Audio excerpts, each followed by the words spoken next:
Hi, I'm Ross Brand from Livestream Universe, and you're listening to the Social Media Talks podcast with Alan Hennessy from compassmedia.ie. Welcome to Social Media Talks podcasts, brought to you by compassmedia.ie.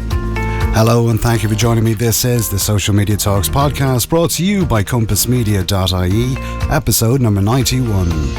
I'm your host, Alan Hennessy, and this is the podcast to help business owners who want to learn more about social media marketing. And if you'd like to listen to any of our previous podcasts, you can log on to our website at compassmedia.ie/podcasts. You can also find them on all the usual podcast providers as well.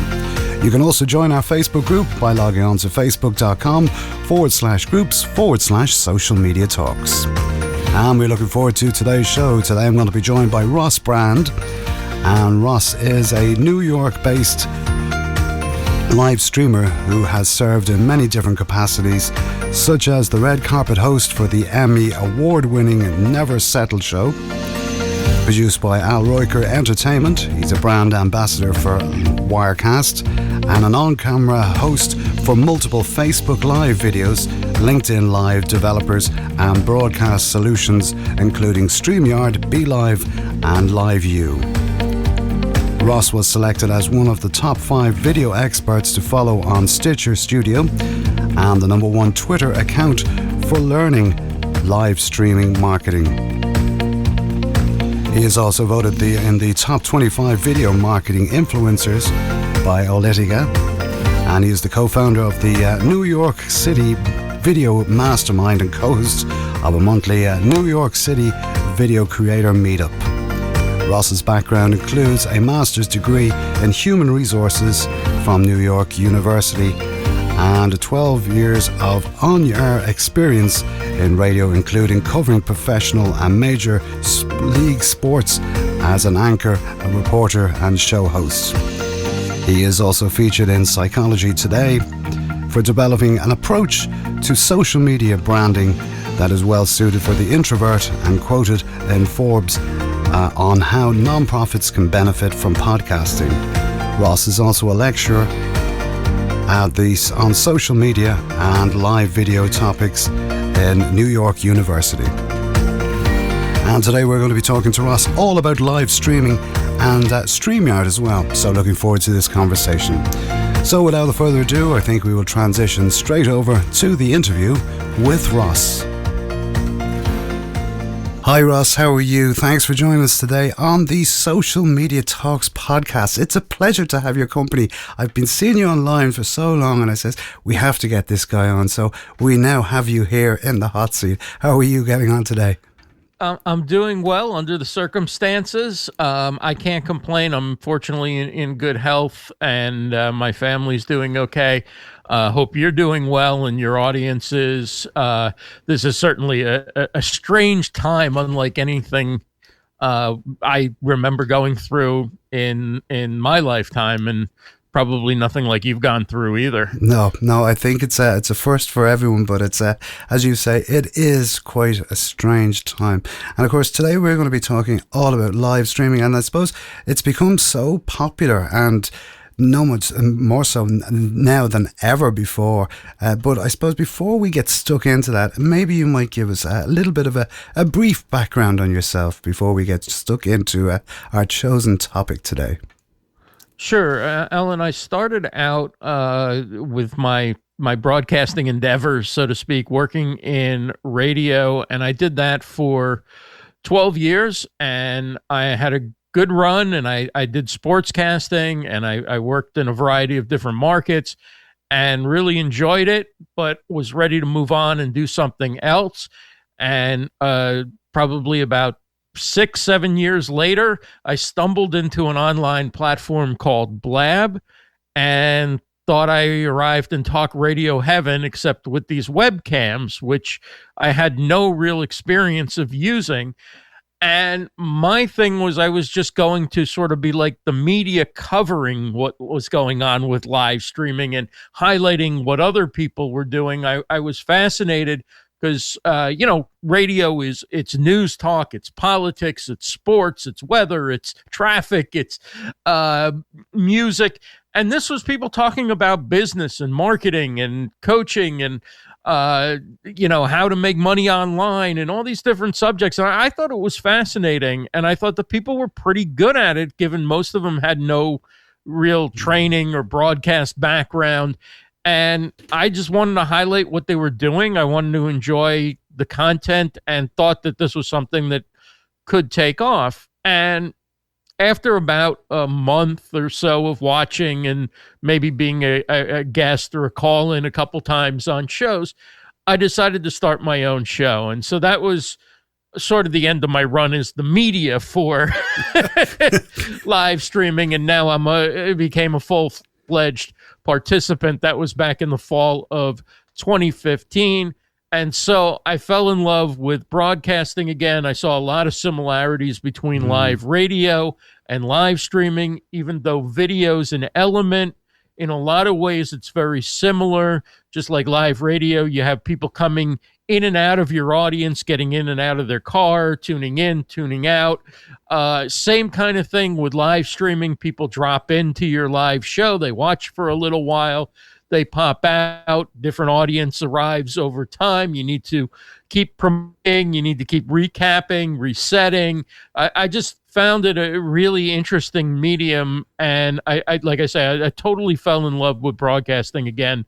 And I've been live streaming ever since. Wow. Well, when you mentioned Blab, it just brings me back to a time when I was just, I don't understand. And I will never for the life of me understand why it stopped. It was great. We were all on it every day. And then all of a sudden, turn on the computer. Where's Blab? It's gone. And you're going, what happened? Where did it go? It was phenomenal. I've met so many people who, when you mention Blab, they just go, oh, do you remember the days? It was brilliant. But and it was... Yeah, I mean, it was the community that made it special. Oh, big time. The technology, a little wonky, but you know what? It was the first time for so many people that it became easy enough for them to click a couple buttons and Bang. Jump on a show or host their own show. And, people connected. There was good discovery. There were all these social elements. There was a culture and a community around it. And it seemed like the people who created it came to hate the community that embraced their platform. Or maybe they came to the realization that the technology and the way they had, put it together or whatever, and the expense of the bandwidth and all that just wasn't going to, it wasn't going to make it. I don't know why they gave up on it. It was a really special time. And I've got to say, my entire network changed from, all the people that I talked to today are either because I met them through Blab or on Blab, or because of the direction my life took because of Blab. And I've since crossed paths with them because they're a live streamer or podcaster or online content creator, beyond somebody who was doing some digital marketing on behalf of their business. It's people who wanted to get behind a microphone, get on camera, help people who are doing those things, watch those type of content. I mean, that's been my network and my community over the last 4.5 years. Yeah, and it is. And like I can remember even when it started out first. I remember it was the first time that I'd ever sort of spoke to Ted Rubin, who actually became a good friend and stuff like that. Right. But it was one of the first times I remember sitting talking to him, and he says, I'm sitting on my porch talking to you, and there was 20 odd people on that call or something. I'm just going, this is just great. You'd lose hours of your life though. That was the only thing, because you were just stead on it. You popped out of one, you popped into another. And I love that terminology that you use for, like, it was the way live streaming has gone, that it's similar to radio broadcasting, and it's something that I've never thought about, but I do think it's a fantastic analogy, because I suppose you do that, because especially when it comes to live streaming, it's so powerful. But like that, as you say, it's people jumping in, jumping out of conversations.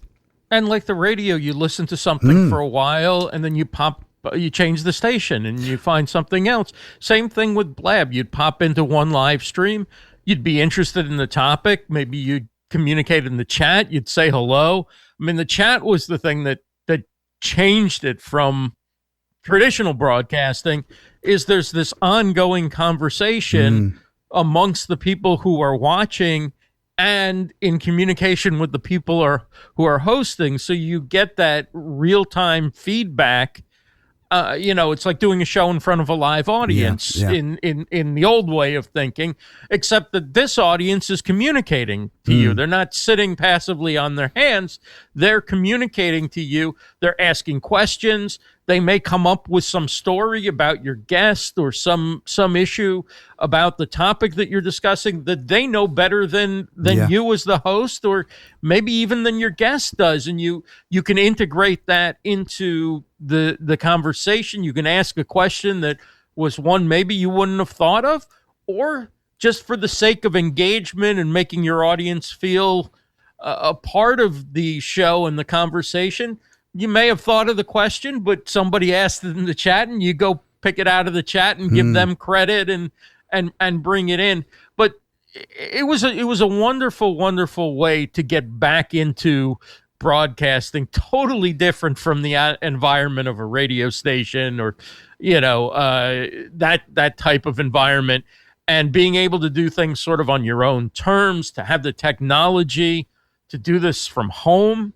When only years earlier, if I wanted to make a demo tape for a job in radio, I'd have to figure out where I'm going to get studio time, how I'm going to edit it together. Am I going to dub it from one cassette deck to another in my home? Am I going to be able to digitize, like all these things? And now I'm sitting here in 2020 and I've got equipment that's probably as good as I would have used. Maybe the radio station's got this big board and they've got the, some extra bells and whistles, but the mic isn't any better than what I used in radio. And the recorder that I have it connected to, which is also my audio interface, is really high quality. And it's amazing what you can now do from home that you had to sort of beg, scratch, claw, borrow, promise, sell away hours of free work in order to get into a studio so that you could lay down something and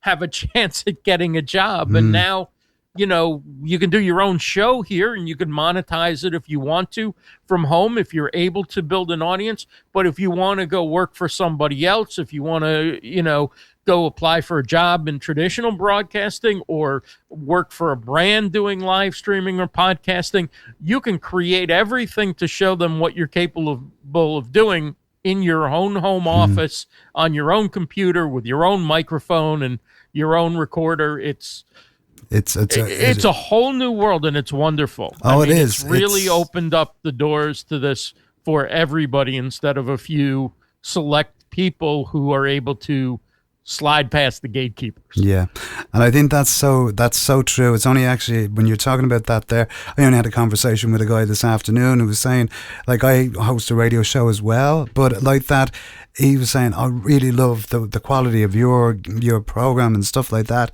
And where do you do that in the studio? And I said, no, I do that from my own home office and I have the studio. And he goes, oh my God, how do I do this? And I'm going, it's quite simple. And I was giving him the run through of what I use and how I use it. Okay. And he was like, he says, really? And can I do? And I said, yeah, it's as simple as that. I think you just need to be, I suppose, a bit tech savvy. But look, at the end of the day, if you do your research, you're gonna find out, talk to people like yourself or talking to people like myself, you get to know exactly what you're doing. But like we talk about Blab from whatever it is, from 5-6 years ago, and we fast forward to today and we look at the leaps and bounds in live streaming that's happened over the last number of years. It has just skyrocketed. And, and I know you are a huge advocate of StreamYard, and I've started to use that. And, recently I've always dabbled in it, but never really sort of looked at it as a really important part of what I do. But now I said to myself, right, you need something that's stable, you need something that's good. And I've been sort of done the research, and I looked at StreamYard and I went, this seems to be the one. But I know you know a lot more about it, so I'm going to pick your brains, as they say. And I don't like using that word, but it's probably the only way I can sort of look about it. So when it comes to StreamYard, what is it that has drawn your attention to it and made you such an advocate of it? Well, I had been using BeLive, which when it came out was kind of revolutionary because it was the first consumer live streaming product that you could do some of the professional type of production. It didn't necessarily look like you were using professional gear, but you could switch shots. You could add text in lower thirds. You could put comments on the screen. You could add your logo. You could now start to brand your broadcast, but also have these interactive elements, and you could have some changing of the layout of the screen. So it felt more like a real broadcast, and it felt more like you were doing things to keep people's attention and to engage with them. And that was phenomenal. I worked for BeLive for close to a year, hosting shows for them, and it was great. I mean, it was a leap forward for the average person being able to go live on Facebook and have a show, get their guests on. And the issue with BeLive is, while it was certainly far more stable than Blab ever was, there were still technical issues, and the quality would degrade as you brought one guest on, and degrade a little more with two guests, and you had to refresh your screen from time to time. When StreamYard came along, my first thought was, I'm not going to check that. We don't need another BeLive. We've already got a BeLive. I'm happy using BeLive. I was no longer working with BeLive, but continued to use it, continued to like the product. And a friend of mine said, you've got to try this. And I'm like, well, it just looks like BeLive. I've got that already. She's like, try it. And came in, and immediately, once I got on the inside, I realized that the quality of the video and the audio was a whole different level from what any WebRTC type platform that I had used before was. And what I learned from talking to the guys who created it is basically most of these other web-based live streaming tools bought a solution that was made for meetings or for something else, and they kind of jammed it into a live streaming environment. It was the guys from StreamYard run their own. They're in Canada, and they run their own servers, and they are able to take one person on a great mic with an awesome internet connection, and another person who's using their built-in webcam mic or their computer mic, and they've got hardly any bandwidth, and they're able to put it together so everybody kind of sounds and looks good, and it's consistent, and you can have up to 6 people on the screen, each with their own video feed coming in, and I haven't seen the quality diminish. I haven't needed to refresh. If there's ever an issue, it's because somebody's internet goes down for a bit. And they've also done a great job of educating people, talking about it's better to hardwire if you're doing live streaming, because video transmission is better across a hardwire connection than it is through Wi-Fi. They've done a good job of that, and they've added certain elements for, you can record a podcast, you can disable their processing, their audio processing. So if you've got a great setup with headphones and a mic, and I've got headphones and a mic, and we're able to control our levels and everything, we don't need to use their built-in processing, and we can get even a cleaner and better recording to work with. So there's a lot of things that they really attention to detail and thought through. Their principles are ease of use, stability, and professional looking streams. So the idea is to keep it easy to use for their customers. And I think where that comes in more than anything is the ease of getting a guest on. Oh, you just send the hugely, guest a link. hugely. They don't have to download anything. They don't have to create an account. They simply click that link, enter their name, and, you know, make sure that they have their camera and microphone selected, how they're listening back to the audio. And that's it. They come into the studio, you bring them up into the show, and it all just works. And the ability to get a busy person on a show within minutes rather than saying, as is the case with some of the more advanced software, okay, you got to join me about 20 minutes early because I've got to create the shot for you solo. Then I've got to create a shot with both of us. Then I've got to, you know, make sure your video's scaled right and that the audio's being routed through correct.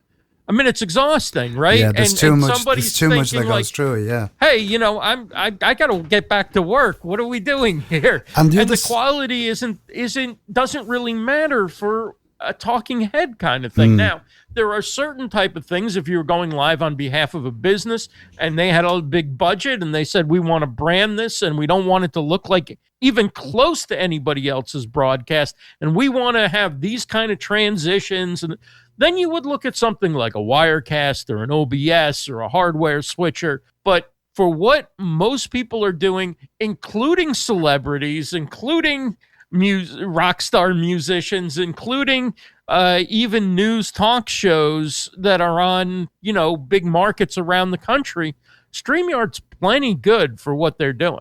But I thought the thing that I like most about StreamYard is and it's like all of them features, I totally agree with you. They're fantastic.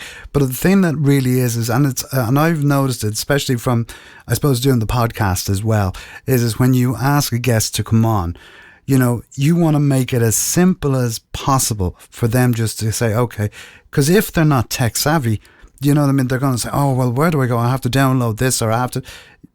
This is the link. Click on that link and it'll bring you straight in, and I'll bring you straight on. Bang. And it's done, and it's seamless. There is no problem with it, and that's one of the things that I loved about it. And plus, as well, like even I'm hosting a show now on a Tuesday evening with another guy in the UK, and we're talking all about WordPress and stuff like that. But like that, we were able to literally go and create backdrops, overlays, and stuff like that. And I was saying, like, this is so easy. Like, it's like, okay, what size? Like, I've been on other ones where you've said, okay, what size does that have to be? And it just doesn't sit. And you go, this, you literally go on, it tells you the size, that's the size, put it in, and it works perfectly. And you just go, it just adds everything to it. Like, even when you have them overlays and stuff like that. So I found them very interesting. And like, as you say, the two guys, and they're only young guys. They're not like this big media company. Like, they're two young guys. I couldn't believe it when I seen them. And like that, I love their explainer videos and when they do the updates. And I know you've been on you host the shows and stuff like that, and you've been like, they've been on YouTube. I've learned so much from them, like just figuring out simple little things that you will find so hard on, like the types of Be Live, that even though they're there, they're just so, where are they? Whereas this one is just like, click that, boom, we're on. Here we go. And every Sunday night they do a town hall. They take questions. They get bombarded with feature requests. They have a community group and they respond to everybody's questions. And, you know, they really live those three pillars. So if something is being requested and they don't have a way to integrate it that keeps the product easy to use, then they're not necessarily going to bring it in because they want it to be easy to use. And I love that, because just as we don't want our guests to have to hassle with coming in early and downloading something or signing into an account and sitting there while we create their shots and the scenes, I also don't want that stress before going live. I want to focus on the content and hosting the show and having a conversation. I want to promote it enough to get people to show up. And I want to make sure that I get a good quality audio recording locally so that I can repurpose it as a podcast or in clips. And I don't want the stress of, the routing of the microphone from their end isn't right. And then, okay, if they're going to use Skype, I have to teach them how to do an NDI call, and that goes into the advanced settings. And then it comes in, and then I had to restart my computer, and all those shots aren't exactly, and now I've got to change the scaling of the video. I don't have time for that. Yeah. I don't. And yeah. What's interesting is when this all started out, live streaming, in the beginning, before even Blab, right? It was basically, if you had a technical background and were really knowledgeable about the technology that it took to put an online show on, that was your competitive advantage. Now the tools have become so democratized that it comes back really to what you have to say, how you say it. Are you likable? Are you informative? Are you funny? Whatever it is that you uniquely bring that draws in an audience, that is the competitive advantage. Knowing yes, you can take great content and you can elevate it somewhat by adding certain production elements. I've recently got a mirrorless camera. I had always used webcams. It makes a difference. It does. I mean, it just does. The picture's clearer. I don't need as much light. It's a difference, right? But none of that mattered because the content was there from the beginning. I started out doing this. I was basically using the built-in webcam on my computer and sitting in the dark, not looking at the camera because I came from radio and had no idea and wasn't even comfortable like looking at the camera. I totally looked at the monitor in my computer. But people liked what I was talking about. I mean, that's why the audio side is so important, because that's where the message is, that's where the conversation, that's where the communication is. And these guys understand that if they make the product too complex, they lose what's unique and beautiful about it. Yeah. And they have rolled out features that we haven't seen very often or at all from these type of products. And when they do, they all work right out of the box. Yeah. You want to get a green screen with nothing to download and to be able to add a background image. Yeah. Just click green screen, have a green screen behind you, have it lit, and there's one bar that you need to slide a little bit to dial it in, and it works. Yeah. It's amazing. And it's so simple, And they've been doing that. I mean, they've built in multi-streaming. So if you want to go to more than one destination, you no longer need another subscription service. You no longer have to connect to that service and pay that service and then stream it from there. So there's no longer that extra step where something can go wrong, or that extra step where you have to take more time or spend more money. You can now do that all within your StreamYard dashboard.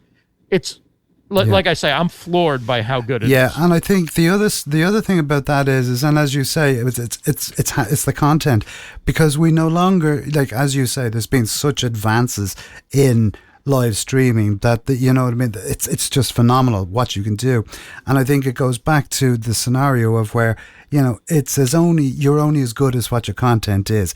But if you're putting that out and you are concentrating on that, and you don't have to be thinking, oh, is this stream going to fall down, or is it going to crash, or whatever it may be, it's not. So you don't have to worry about that, and you're concentrating on what you're supposed to be doing, and that is live streaming. You're actually, giving out information, adding value, having fun, whatever it may be. And it's not that expensive. That's the thing that I found is brilliant. It's not as, like I've used OBS in the past, and I've said before I used Be Live and stuff like that, and I was saying, yeah, this would be great, and I'd be able to. I couldn't figure it out for the life of me. Every time I went on, it was blurred, or it wasn't in shot. I go, this is ridiculous, and it turned me away from it. But then when I seen like the types of Be Live and I'd used it, but when StreamYard came along, I just went, this is great. It's so easy. Anyone can do this. It's not that, you don't have to have such a big techie head on you. So like, that's what made it really, really, it's sung to me. And as you say, it's fabulous what they can do. And the guys are coming from it at the right angle. They're not coming at it from a corporate perspective, as in like, oh, they're saying, look, this is what I want. So hence, if I can give this to people that they want, and they do listen, as you say, with their town halls and stuff like that, they do listen and they take into consideration what you're talking about. And that's, the right way of doing live streaming now, instead of this big corporate box that you have to open and try and get into. It's just like, right, let's do this. I mean, that's what's made them so successful today. What I loved hearing, and I had no idea about this, was that the CEO, Gage Vandentop, told me that he actually watched my live streams and mentioned a few other people whose live streams he watched when they were researching the product that they wanted to make. And I think that speaks to a kind of sort of really caring about your customer and wanting to understand what they do and what people want and how they're going to use the product. Of course, they've been hugely surprised by how much people want community and want to connect with them and each other and be part of a Facebook community group where they discuss the product and they discuss their live streams. In their mind, they were creating a tool and they didn't necessarily foresee that. But I love that they cared enough to actually immerse themselves in the medium and see how people who were going live frequently, hosting shows that were getting some attention, what were they doing? What would they need? Would this be something that they would use? And it shows. And the other thing is, like, too many choices can lead to too much time spent going down chasing after things that you don't need necessarily. I like that, there's only one way to put a lower third in text. There's two ways, right? But basically, you click that lower third, that banner goes right where it should go. Yeah, exactly. Yeah. Now, yes, I could want it somewhere else, but it's nice to know that if I just type in the text of what I want to say, my call to action or whatever it is, the identifying information about the topic, it just goes where it should go. And I don't have to worry about it. I don't have to think about it. I'm not going to make a bad design choice because I'm not a graphic designer. It's just professional and it works right out of the box. And then you still can go with these overlays and you can design a transparent overlay. And you could really brand your layout and with backgrounds as well to look however you want it to look. I used the overlays at one point to go from slide to slide to slide with, slides of information. I know exactly, and since then, I've started using the screen share because I started to like it bigger on the screen. And basically, I need to be able to read the words on the card as well. So good enough, right? Yeah. So I can see what's on it and remember what I'm supposed to be talking about when I'm using graphics. But I can't say enough good things about it. And it's not just because I'm hosting a show that's about StreamYard or I'm working with them. I was all in on StreamYard before that came along. Yeah, no, and I agree with you. It's true. Like it's you don't have to preach to the converted type of thing. But but the thing about what you're saying is I don't know. Okay, yeah, you do work with them and whatever, and you are going to big them up, and that's fair enough. But I think it goes past it and people see your passion. They see our passion here on the program, what we're talking about. But, and it's not just because, what we're doing, it's the whole functionality of what it does. I was looking at it there the other day, and what we've done with the show is we go in, the start of the show, we say hello, blah, blah, blah. And then we have a video, like the video intro, and we literally just press click and it plays, and it's a 5-second clip at the start, but then we start the show immediately, and it just, even when you watch it back, you go, Jesus, that looks actually, you swear that was done by a professional type of thing. You know what I'm saying? So it's as good as broadcast material as you're going to get. And then the other side that I love, and this is something that I actually was talking to you about, is that before, when I would do a live video, I'd say, okay, right, I'll take it down off the types of, say, Facebook, and I'll repurpose it and I'll put it up on whatever, on YouTube. And when I used to download it, because it only downloaded in in the standard definition or whatever, wasn't high def, that when you did upload it again to YouTube, it wasn't as great a quality. Stretched out. This little video clip is like stretched out. Then I asked you the question. You says, yeah, you can go in and you can download them. And I go, what do you mean you can? And like that, you can go in and there's a section where it has past videos and past live videos or whatever the term is on top. And you literally just click the drop down arrow and there is download, boom. And it downloads in HD quality. And then you upload it up to your YouTube channel and you're going, this is phenomenal. Even past that, you can actually stream live to Facebook and to YouTube and to LinkedIn Live and whatever. That's another great feature. And even like we do the show now on the Tuesday night, and like that, we stream it out on 2 separate Facebook pages.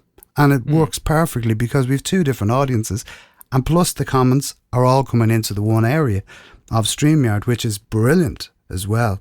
So, there's so many little fine touches that they've made that have made this so good. The recording feature is huge because the download you get from Facebook just isn't very good quality. And I think that the download you get, even if you're streaming to YouTube through StreamYard, the download that you get from StreamYard is going to be better quality than big what time. you get from YouTube. And especially the audio is, because first StreamYard applies their processing, but then YouTube applies its own processing and compression and whatever. So you're getting it closer to the source. Yeah. And I tend to record my audio locally right here, in a hardware recorder, but I still rely on the video. And I mean, that 720 video is good quality. It's fine to put a 720 video on YouTube. Ideally, it would be 1080, and that's something that they're working on. But putting a 480 by 640 or whatever it is from Facebook, that just isn't good enough on YouTube these days. No, and it isn't, because, as you say, like, the competition is so high out there, and people are, the better your video, obviously, the better, of course, it's going to be. But like, it's phenomenal. It's phenomenal. So you have a week, just so people know, if they're StreamYard users, you need to download it within a week, the video or the audio. So you can download the video file, which has the audio and video in an MP4, or you can download an MP3 with just the audio if you want to just make a podcast out of it. And that's another great opportunity for people for remarketing when it comes to, live, which I don't think there's a lot of them out there that actually do that. Yeah, it's brilliant.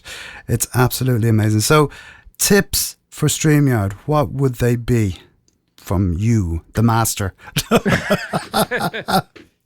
Well, I would say, and this really goes for any kind of live streaming, and as I talk about this, I'm sure I'll think of a few things that are really, really specific to StreamYard. The most important thing if you're live streaming is not to use your computer's built-in microphone or your webcam microphone, to have something fairly close to you.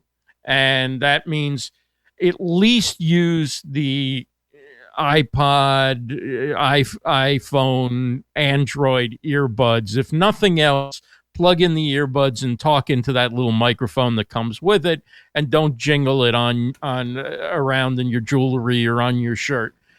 If you do that, that is the biggest differentiator you'll ever make in terms of your audio quality, is just doing that. Obviously, if you get a USB mic, and there's good ones, around 50 to 100 US, although now there's some price gouging going on if you're going to buy on Amazon. Yeah. So I always say, buy from B&H or one of the other stores if you're in the US.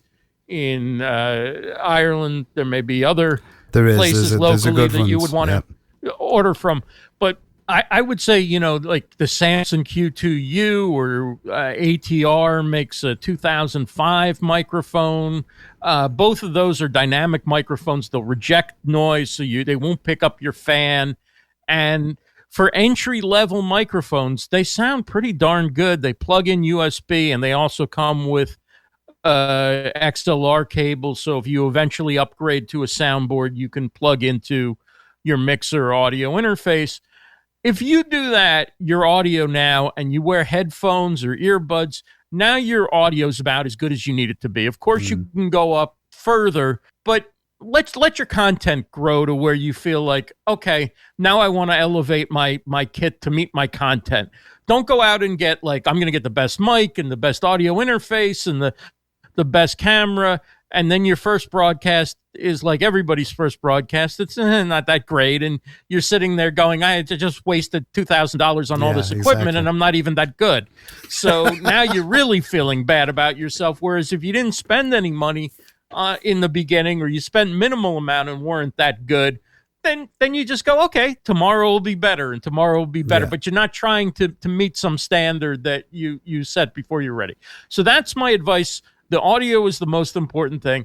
The other thing is, if you can get an external webcam, Logitech C920, 922X, one of those webcams, that's going to be much improved over your computer's built-in webcam. But if you don't have the money or want to spend the money right away, that webcam is fine that's in your computer to start with. So that's it. I mean, and you can get if you get one of those mics I mentioned, you can get a boom arm from Newer or some of these companies for $13 US, and now your microphone's off your desk. It's not picking up the rattle of your keyboard, and if you put a glass down on the table or whatever, it's not shaking. You don't have to sit hunched over. You can sit up straight and be comfortable. I mean, that's it. And make sure you have good lighting. Make sure that the light is in front of you or to the side, but not behind you. If the light's in front of you, then it's lighting you. If the light's behind you, you're going to get sort of silhouetted, and you'll be sort of dark in the picture.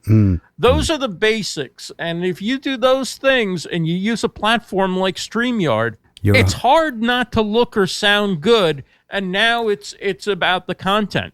And I think that's the key, and they are the basic. It's and I think once you start to say that type of thing, people go, well, look, it's not that as, and as you say, it's starting off small and building. Like don't you don't go out and buy, the top of the range Ferrari when you can't drive. Right. That type of way. So start off small and just start with something small and then work your way up. And I think that's such sound advice. Ross, it has been an absolute pleasure talking to you. Before we go, I always ask my guests one simple question. And that question hasn't changed over the whole of the 90 episodes that we've done so far. And that is if you had the chance to invite someone to dinner, whether it be past or present, who would it be and why? I always say that I would be fascinated to have dinner with George Washington, because he was the founding president of the United States and led the Revolutionary Army to victory, and then became a statesman. And I would be curious to hear what he thought of today's United States, what he thought of the situation in the world today, what he thought of what he expected, what the different things that the founders laid out, and what they meant to him then, and how he pictured them playing out. I just think it would be a fascinating study to hear what went through their mind back in the 1700s and how they react to the current world that we live in, both the good and the bad, and the challenges and the progress. And I just think that he was an amazing guy, because he could have taken power and really become a king. He had the army, he had the people awed, and he set into motion the transition of power, which has remained one of the things that separates, democracies from other types of government, where the changing of power is bloody and brutal and does real damage to. I think it would be societies. Yeah, I think that would be actually fascinating just to see. Yeah, just to have an opinion of seeing, how would they look at this world that we live in now compared to when it was their time as well. So yeah, it'd be fascinating. Ross, how can people reach out if they want to get in contact with you? Sure. So my website is livestreamuniverse.com. If you're interested in trying StreamYard, you can go to livestreamuniverse.com/StreamYard, and that'll give you a free trial for 14 days. You can try out the premium features, and you may also, depending on if they have an offer going on, you might save a little bit when you do go into the paid plan. But that livestreamuniverse.com/StreamYard will get you started. You can try it out for free. You can even stream afterwards after the trial runs out for free. You just don't get all the bells and whistles. So you can do that and get a feel for the platform and what it's like and enjoy using it. And other than that, I'm creating tutorials and content for my YouTube channel, which you can find at youtube.com/livestreamuniverse and Livestream Universe on Facebook as well. And of course, feel free to connect with me on any of the social networks under my own name as well. Brilliant stuff. And of course, we will put all of them details in the show notes. So if you are scrambling to try and take all that information down, don't be worrying. We'll have it all in the show notes for this show as well. Ross, it has been an absolute pleasure chatting with you today. And no doubtedly, we'll have to have you back on soon. But it's been great to finally catch up with you. And we wish you continued success in the future. And we will be, of course, watching all of those live streams and your tutorials, as they are so valuable to anyone who is looking to invest in time in doing live streaming as well. Well, thank you so much, Alan. It's an honor to be on the show. You're a super interviewer and professional, and this has been a blast. I'm so glad you invited me on. Brilliant Thank stuff. you. No, thank you. And we shall talk to you soon. So have a great day and stay You safe too. as well. Talk to you soon. Yes, you as well. Talk to you soon. Bye-bye.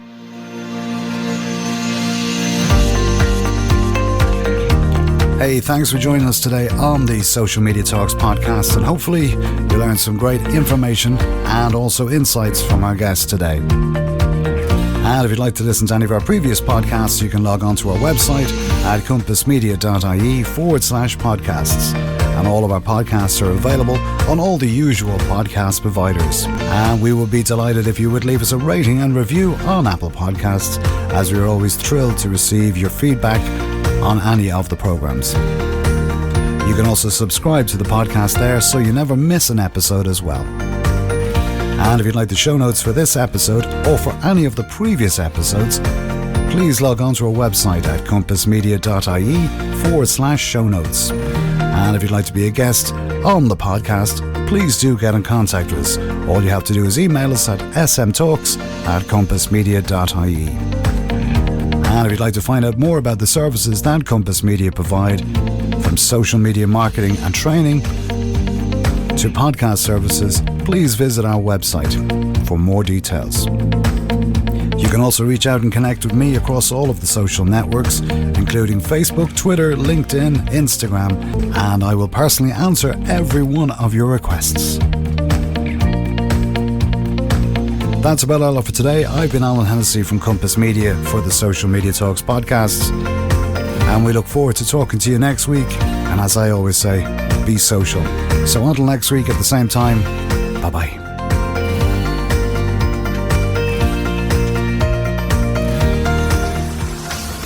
Social Media Talks podcast is a production from compassmedia.ie. The Social Media Talks podcast is sponsored by ContentCal. For more information, visit their website at contentcal.io. We would also like to remind you the Social Media Talks podcast is proudly supported by charityradio.ie.